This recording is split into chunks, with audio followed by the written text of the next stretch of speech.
Welcome to Whaler Talk, hosted by the Hartford Whalers Booster Club. I'm Jerry Irwin, Peter Hindle from theexaminer.com, and tonight we are privileged to have a writer and local author, Chris Gay, who's here, and he's going to spend a half hour with us this January 15th, 2013. We hope everyone had a safe and happy new year. We wish you the best for 2013.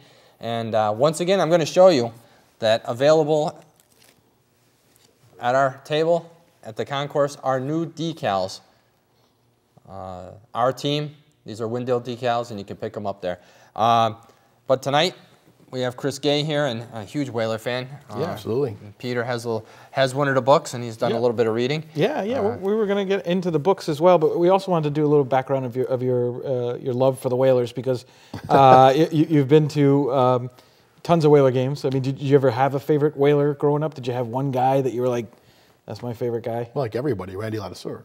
Actually, Kevin Deneen provided most of the excitement for us. Yeah, that's true. That's probably the number one answer, I would think. You know, he's right there with if you go to the three, Francis and Samuelson. But we were talking about the playoff game in Game 4, which you were in attendance for. I was. I was not. Oh, Jerry was. I was there. What was that like for you when you saw that? Did you think that they had a chance to beat Montreal in 7 games? I know it was only the 4th game. They tied up the series. It was 2-2, I think, right? Well, they had a chance. Yeah. It was, I think, a Dave Babbitt shorthanded goal that tied the game up in Montreal. And once you get to overtime, anything can happen. Yeah, that's right. Absolutely. In Hartford, for Deneen's overtime, I remember the streets were packed. I think I remember Dave Smith from Channel 3 standing on top of their news van. Oh, yeah. Because he couldn't do the spot. It was from unbelievable. Around. It was for anybody who is not familiar with what this used to be like when the Whalers were here and the city was vibrant. At that point in time, particularly because the Whalers had a losing history, but when they were really good for a short period of time, it was like nothing you'd ever seen here. Right. They were our team, and the Whalers were on the sports pages all across the country. And Sports Illustrated. Sports Illustrated, everything. So, we had a lot of great history. We've had a great group of Hall of Famers. Unfortunately, all of them in their 40s or practically 50s when they showed up here. Right. But we did have Bobby Hull and Gordie Howe on the roster. We were talking about Hysteria at the Civic Center back in the day, with especially the Nordiques game. You know, it was the best 3 out of 5 series, and they ended up sweeping them 3-0. I was there for that unbelievable game. I don't know who else was out there. Email us and let us know what you think. But really, what has to go through your mind is when you go out to the streets or the parking lots, how many people were jumping on cars? How many people were just up and down the streets? It was like nothing you ever saw before. It was our team that won and swept Quebec with Mario Gosselin. You had Goulet, the Stastnys. Yeah. Oh, God, I hated him. Gosselin killed us. Yeah. Goulet. Yeah. Michel Goulet. Oh, my goodness. You were there. I was there. We talked about that. Yep. And what was your feeling? My feeling was it was just an incredible thing. I mean, we had nothing at that time. We were always following somebody from Boston or somebody from New York, but that was our own thing. The Whalers were there; they were ours to begin with, and I mean they were Boston's really to begin with, but then they were ours thanks to the Baldwins. And this was UConn wasn't anyone even knew about basketball or football or anything of that. So this was we were on the on the newspaper pages across the country every day. We were on television. We got coverage everywhere. It was fantastic. I remember going down to the ice to watch the warm-ups. I think it was the year after that when they won the Adams Division in '86 before they lost to Quebec. I remember thinking, wow, this is what it's like to be in a first-place arena or an arena that's got some good hockey, because we didn't, you guys don't have that much good hockey in quite some time. No, we didn't. And a lot of people don't know that, is that the Whalers in '86, '87 were like the 4th best team in the league. And as Baldwin told us at Vaughn's that Wednesday night, he goes, we were the 3rd highest gross for a small market. I mean, think about that. I mean, so everyone said, oh, the Whalers, they stunk. Well, yeah, they said bad years. But when they were good, they were up there at the top. So it's not impossible to see that again. If it can happen once. It's not. You have to invest in your team. Right. I mean, there was a piece on Facebook the other day when they spoke about the night the Civic Center roof collapsed, and how there was 5,000 people in the Civic Center the night before for a UConn game. 5,000. Now you're getting anywhere from 10 to 15,000 for a UConn game. Right. Imagine that, only 5,000. And look what they've built. And that's a prime example of what they built all the way up to 15,000 people a game when they're playing well. Right. And the same with the UConn football. And that's the same with anything. Like we talked about Green Bay and all that. Green Bay doesn't have Brett Favre and Aaron Rodgers. I mean, before that, remember what Green Bay was like? Correct. Yeah, they weren't so hot, you know? And I bet you couldn't name one person except Bart Starr on that team. Right. Am I right? Yeah. So, you know, you were talking about your travels up to Montreal and how you go up there and you see the Whalers, or you wear your Whalers jersey, and how the beverages keep flowing because of that. And absolutely. The Montreal fan base truly loves Hartford for whatever reason. They'd love to see us back in. They can never stop. I mean, they'll chide you good-naturedly, of course. Oh, sure. But they're extremely knowledgeable, and they just treat us fantastically whenever you go up there. And it's also a beautiful place to go and see and whatnot. I just wish that they had won more when we were up there. But I mean, at least you have a good time. Sure. Right. And you know, you look at what's his name? The guy who owns the Bruins. Jacobs. Yep. He's even said publicly, this was a couple of years ago, that he wants Hartford back because he'll cut down on his gas costs because he doesn't have to fly people to New York. Sounds he about can right. he can take the bus and bus them in from Boston to Hartford. So you know, however it works, just get a God blessed team back here. You know. But what other memories? You know, can you bring up? I was going to talk to you about the goaltending. I mean, Mike Liut for 5 years was like the rock solid guy in net. You know, there were so many great games that he had. Did you have any other goaltenders that you liked with the Whalers? Who else? Well, Millen had the 11-0 win on Valentine's Day against absolutely. Edmonton Oilers. Was that Valentine's Day? Yeah, I think it was. St. Valentine's Day Massacre. Snorkovich for a while, for a short period. He was of time. hot for a while, but man, he dropped. Pietrangelo came in out of nowhere and almost stole a series in Montreal from us. Sean Burke, though, it was, you know, remember the hoopla that came with us drafting Bobby Holik and then trading him away for Burke. We finally got a goaltender that was steady goaltender that we hadn't had since Liu. Oh, absolutely. And before that, Millen. But I think those were, because we're only talking about an 18-year run for the NHL in Hartford, I think those would be the three. Obviously, the three goalies. And you said it best when you said we got most of these players towards the end of their careers. And, you know, 86, 87, you looked at that group of people, Risto Siltanen, you had the Jeff Browns in there. You had two defensemen with one heck of a slap shot from the point. You know, and then came, you know, some of the older guys that came in towards the end of their careers. You had the Coffeys, the Shanahans. And it was great to get the notoriety of these players, but you know, it really didn't have the spring for these guys to stick around. We didn't have the money to pay them. You mentioned Siltanen. The night he was traded for Anderson, they were actually playing Quebec in Hartford, I think. And I turned on the radio to hear Chuck Ayton, and I didn't know the trade had gone down. This is, you know, people can remember there was actually a time when you couldn't get the scores immediately for whatever happened. You know, texted to your rotary dial phone, but But I didn't realize the trade was made and that it was between those two teams. And when I heard Caton say that Siltanen winds up, and you know Leo makes the save, and I'm thinking, man, that was a screw. And then it finally dawned on me. But it's just funny you mentioned his name out of all, and I just remembered that little. So many stories. I thought Risto Siltanen he wore those Micron skates. They look like little robot skates. You know, they're all plastic on the sides, and he had just one heck of a slap shot. So, you know, I always liked watching him play, and you know, when you go back and your favorite Whaler, you know, Dineen sticks out, of course, but then you had all these other guys that, without Dineen or without Evison or Gavin or Lawless, you know, it was just a really neat bunch of guys that really came together. The leg line, when you have Lawless, Evison, Gavin. I mean, come on, that was, for us in Hartford, that was, you know, that was our Yari Curry and Wayne Gretzky and, you know, and those lines with John and Anderson, Glenn Anderson. And who's running the NHL now? The point I wanted to make to Jerry and Peter was, if we ever got an NHL team here, all of those guys are superstars now, pretty much, or close to it, in the coaching and the general manager ranks.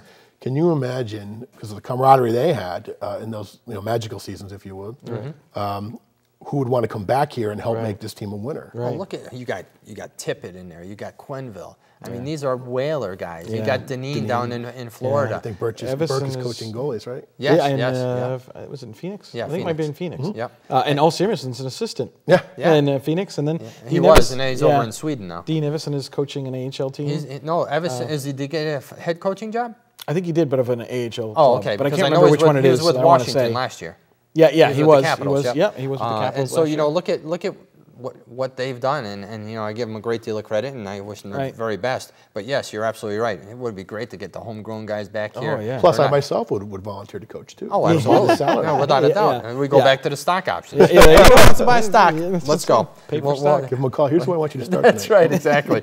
So we'll have to see what happens. We're going to, in a couple minutes, be going to a video clip. Again, of the great 86-87 season. And when we come back, we'll be joined by our writer and local author, Chris Gay, and we're going to talk about his books. Thank you. So we'll check you in a few minutes and go to our video clip now.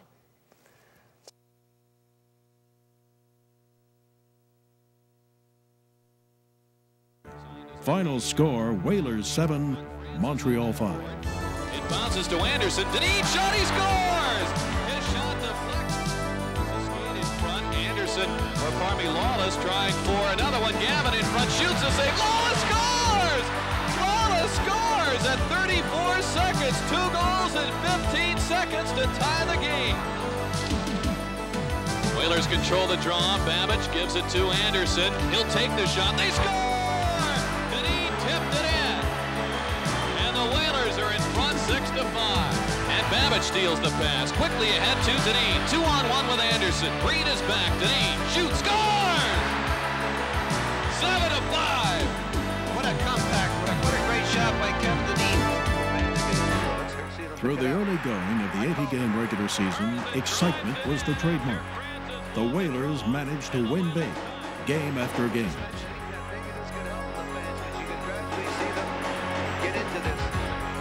It in for Francis. Picard over skates it. Deneen fires in front, and Anderson couldn't put it on. Francis scores! 2 seconds to go!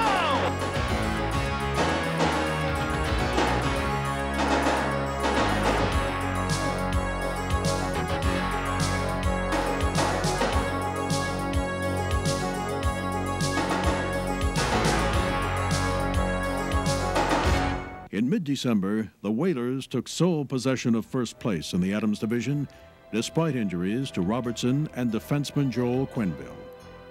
Quenneville, who's one of the NHL's steadiest defensemen, was checked hard into the boards by Boston's Cam Neely, putting him out of action until March.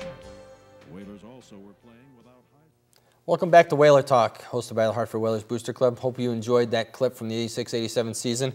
Again, we're back with writer and local author Chris Gay, Peter Hindle from theexaminer.com. Nice to meet you. And we're going to talk about some of his new writings here, and the most recent one, Ghost of a Chance. Yeah, Ghost of a Chance is a novel I started writing many, many years ago. It's a paranormal theological crime thriller. It starts with God and the devil in a pancake shop in the Harvard Civic Center and during the blizzard of '93, and based off their conversation, they make a bet, and then from that bet comes the main storyline, which is set in. I'm from Hartford. I was born here. I was raised within 15 minutes of Hartford, and so Manchester comes into play, and it's an amalgam of other towns. So anybody growing up in this area would. It has actually has a double ending. It has the ending to the story and then a reconciliation of the bet. But it's something I'm very proud of. I've worked on for many years. It's different from the first two that you have close to you, Jerry. I do humor. For the last almost 6 years, I've been doing my own. I'm a freelance writer and voiceover guy. Do some acting as well and a little bit of broadcasting. But I broadcast a minute sponsored spot on Hartford Radio every day for the last 6 years. If you're somebody who works third shift or goes to the gym early, you might have heard it. And these are humor books. I do a lot of comedy. But this book is not like that. I have another one, The Bachelor Cookbook, coming out in a few months, and then a sequel to Ice Cold Beer. But really, those are fun books, and I enjoy making people laugh. But this book here, in addition to what it has, for anybody local, I think they would get a lot out of it, or good. local in terms of east of the river. Right. And I'm one of those guys that got a lot of it. I mean, I haven't finished it yet, but going through it for someone like me who reads at a second grade level, I enjoyed it, and thoroughly as far as I've gotten, because I know what you're talking about. I know the places you're talking about. You have a little bit of imagery in my head, but at the same time, you're still making up your own storyline, and it's just neat to when you say the Blizzard '93. I know where I was then. I missed the Guns N' Roses concert that was up in Massachusetts, but that was a big blizzard. That was a huge blizzard here in Hartford, and it's great because it's got a little bit of everything. And I even remember I think maybe on Facebook someone had asked you. One of the main characters is not the main character. The devil is in it, and you said who would play the devil, and I think you said Mark Wahlberg. I said I couldn't think of it because when I started this book. Yeah. Mark Wahlberg probably don't even know who he was. So Right, I mean, I've been writing this book for so long. Right. But now that it's out now, the two guys, the devil isn't God's eating a cinnamon stick. He's not, wearing a white robe with a beard, and it's not a guy with a pitchfork. They're just two approximately 40-year-old guys that look like that. Right. And if this ever made it into a movie, Right. because like I said, I'd of course advocate for myself, having been in a couple movies as glorified extras. Yeah. I would, and now I don't know. You have to have a little sinister quality to it, but also a little charm and that sort of thing. Yeah. Sure. But the way you described him in the book, and then after hearing you say that, to me that was like a perfect. I never thought of it. He asked me that, and I hadn't thought about it since probably 4 or 5 years, and I thought, well, I don't know, who would it be, because I don't really. Right. I hadn't really thought about it that much. Right. I was just thinking who might be better cast as the female leads. Right. And as you're reading the book, the great little thing behind it is there. You talk about there's a detective in there who talks about he's a big Whaler fan. So you always have this backdrop of the Whalers, and that somehow that plays into the book. Well, sure. I don't want to give too much away. No. I will say that any Whaler fans who are watching this or who read this book would be very, I think, happily surprised at how the climax is set. Excellent. Well, with sometimes in fiction you can do what you can't do in reality, which is. How about bring back a team? Yeah, that would be great. Since this was set mostly in 1995. Yep. We had the team then, and the climax, which I only paid Pete to read up to page 51, so I'll give you the rest of that. Just kidding. But you will see, I think you will find at the end it's satisfying in terms of it ties all the local together. Right. And I needed a big ending, and I thought, why not bring the Whalers, make the Whalers a part of that? Right. Then it's not a book featuring the Whalers, but they are very well featured in the climatic scene. Oh, great! Which I think you'll enjoy. Yeah. And that's another thing. You brought the Whalers into it and Hartford into it, and that's something that I think has to be done more these days. Is really publicize the city and what they're trying to do out there. Sure. Guys like us. I mean, us because we've been to the games and so on. Enjoy the city for what it is. You work in a city. And it is a city, and if you refer it that way, people might say, "Oh, yeah, the city," instead of just Hartford. Yeah. I've the few people that I've met with some of these local groups refer it to the city, and it's our city compared to New York City or Boston, and it's funny to listen to these people. It's funny because you're not used to it, first of all, and they try to publicize a lot. It's great that a local author is doing something that we can put out there, and you, like you said, you're on local radio as well with the humor spots. I do, and I would do, So what time is that in the morning? Well, my spot, runs generally around 5:30, 6 a.m. I'm independent. I don't work for any radio stations, but I do my voiceover. I do my own spot. It's sponsored by local businesses, and it's a fun thing to do.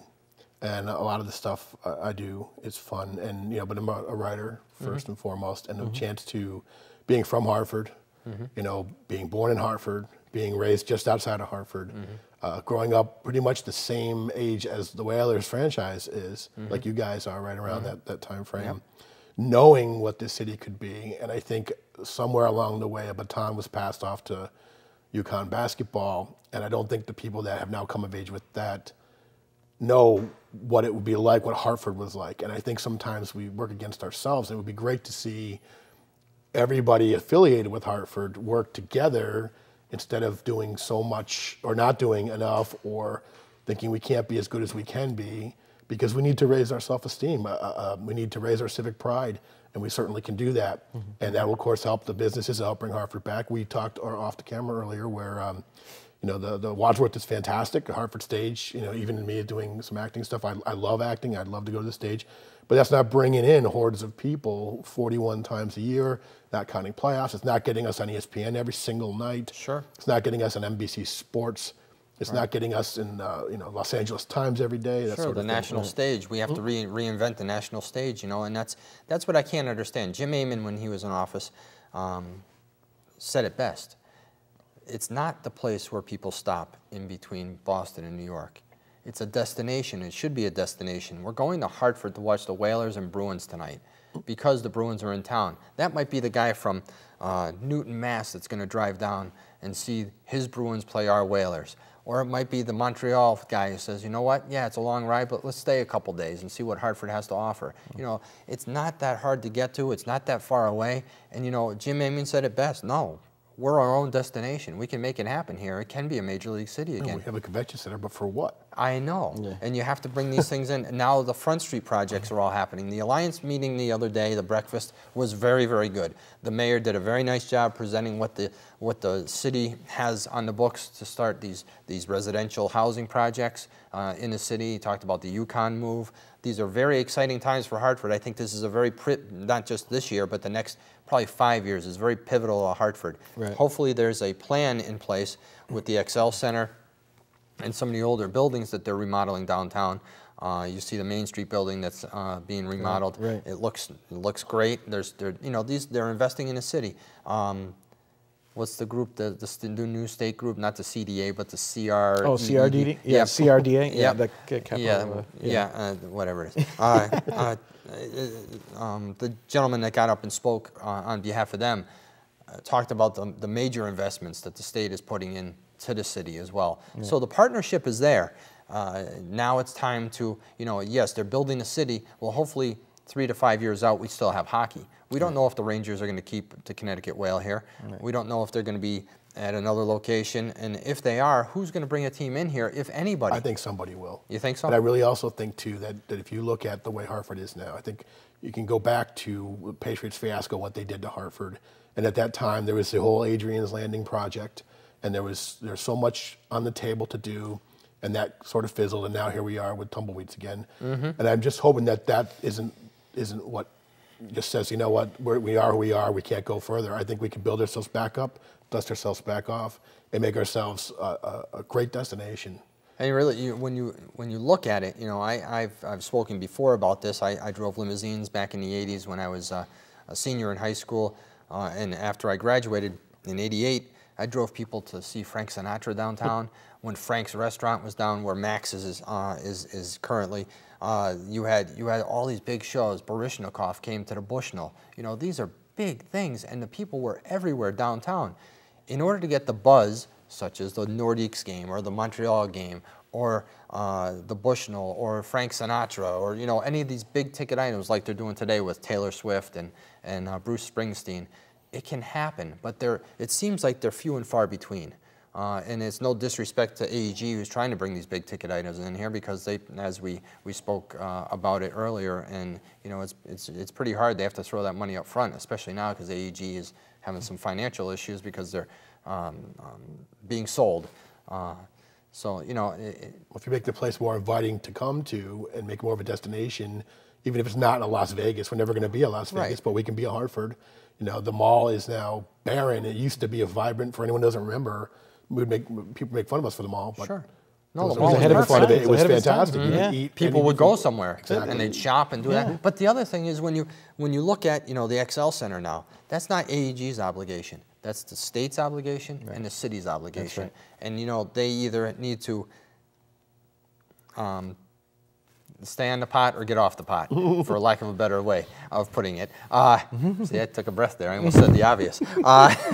And what has to happen is they need to invest in the future. Yeah. You know, there was a comment the other day in the governor's statement about, you know, is the NHL coming back? And the best part about it is when someone said something about a multi-sport facility, he said, never say never. Yeah. So, you know, if something's not going through someone's mind right now, he would have just said, You know, there's no truth to that, but he said never say never. So, you know, you can only think that someone is thinking of something, either replacing the XL Center or building it somewhere else. And I'll tell you what, I don't know if you guys noticed this, it was very odd. The oddest thing about that whole story, about someone approaching Malloy, whether it was a new team or an expansion team or a relocated team or whatever it was, the weirdest thing was it was nowhere on the Connecticut papers. It broke in the New York Post. Why would it break in the New York Post? And that's then surprising at this picked it point. up Almost as well. nothing gets covered around here. Yeah, I know. I No. mean, so it's either, you know, that's weird that it wasn't picked up by the Current, or It was also in Nesson and Bleacher Reports, but Yes. you're waiting around like, oh yeah. Oh yeah, and then Yahoo Sports covered it, and you know, you sit there, and you know, people are our sports reporters are very critical of certain people who ran a sports team here 2 years ago. You know, I have a difficult time when they can't even report a sports that's happening in their city, allegedly. You know, but you leave it up to New York Post and Nesson to pick it up, and Bleacher Report that this is actually occurring in our own city. What are these guys doing? Yeah. Oh, I'm sorry, they're covering UConn. the Current loves the UConn coverage. I mean, that's for sure. I mean, yeah. What happens when UConn is no longer in Well, the you know, upper when you echelon of have sports, sanctions against yourself, and you know, you're sitting there, and sooner or later they're not going to be able to maintain this, and with Calhoun gone, and when the program slips, what's going to happen? You guys know what it was like in the '80s for UConn. There this was pretty rough. nothing. Yeah. and again, we have very fickle fans, and we say that from a hockey aspect, of basketball, football. If you're not winning, they're not going to support you. Right. It's a proven fact. But if you look at the Whalers' attendance, and we were run mostly like the Detroit Lions used to be run, with every possible trade you could ever, you know. Salary, we still had a very respectable Yes, we did. fan base and turnout. And actually, I think got through the Bruins percentage at some points during the years. You know, we used to host the Celtics here a couple times a year. Yes, we did. I saw Rick Barry and JoJo White go at it right in the center court. It was hilarious. That's before the roof went I in. take your word for it, 'cause I don't watch much. That was a long time ago. Trust me, I was about this big. But we're going to have to wrap it up. Chris, thank you so much. Yeah, We thanks really for love coming it. with the books. The books Not at all. are My pleasure. absolutely great. Peter's read some, and he likes it, and he's talked about it. And we hope to have you on again. You know, My pleasure. I'd be happy we'll to. have to talk a little humor next time. Let's go. But we'll do Fine with hockey me. humor. You have to do a book on hockey humor. I can do that, That'd be sure. a good time. Yeah. Thank you again, and we'll check you next time on Whaler Talk.